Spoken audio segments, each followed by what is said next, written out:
নমস্কার বন্ধুরা, চলে এলাম আরও একটি ভিডিও নিয়ে। আজকের ভিডিওতে জেনে নেব শাস্ত্রমতে কাক ডাকার অর্থ কী। আমাদের সকলের অতি পরিচিত পাখি হলো কাক। সকালে বিকালে যেখানেই যাই না কেন আমরা কাকের দেখা পেয়ে থাকি, কিন্তু এই পরিচিত পাখির ব্যাপারে নানা জিনিসই আমাদের কাছে অপরিচিত রয়েছে। আমরা অনেকেই জানি না যে শাস্ত্রে কাকের কতটা গুরুত্ব রয়েছে। কাক আমাদের কাছে বহু বার্তা বয়ে নিয়ে আসে, তাই কাক দেখলেই তাড়িয়ে না দিয়ে তাদের ভাষা বোঝার চেষ্টা করুন এবং তাদের আকার ইঙ্গিত লক্ষ্য করুন। শাস্ত্রমতে প্রতিদিন কাককে খাবার দিলে নানা সুফল লাভ করা যায় এবং শনিদেব অত্যন্ত তুষ্ট হন। অনেকেই মনে করেন কাক ডাকার অর্থ শুধুই অশুভ, তবে সেই ধারণাটা ভুল। কাকের ডাকের নানা অর্থ রয়েছে।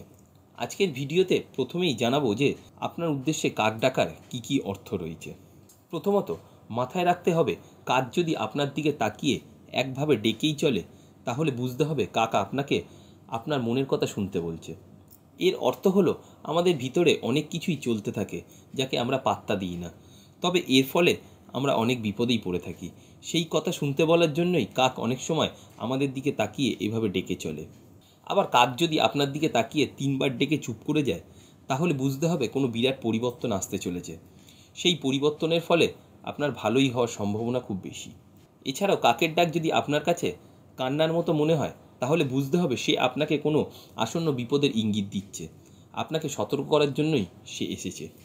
পাশাপাশি ভোরের বেলা কাকের ডাক শোনা অথবা যদি বাড়ি থেকে বেরিয়ে কাকের ডাক শুনতে পান তাহলে ধরে নিতে হবে আপনার দিনটি ভালোই কাটতে চলেছে।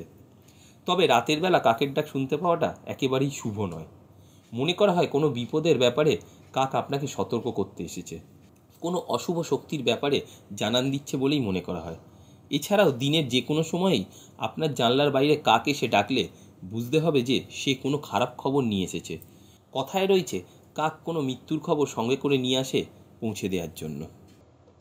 আজকের ভিডিওটি এই পর্যন্তই। ভালো লাগলে লাইক করবেন, কমেন্ট করবেন এবং চ্যানেলটি সাবস্ক্রাইব করতে ভুলবেন না। পাশাপাশি বেল আইকনটিতেও ক্লিক করে দেবেন যাতে আগামী ভিডিওগুলো এলে আপনার কাছে নোটিফিকেশন পৌঁছে যায়। আজকের মতো এখানেই, ধন্যবাদ।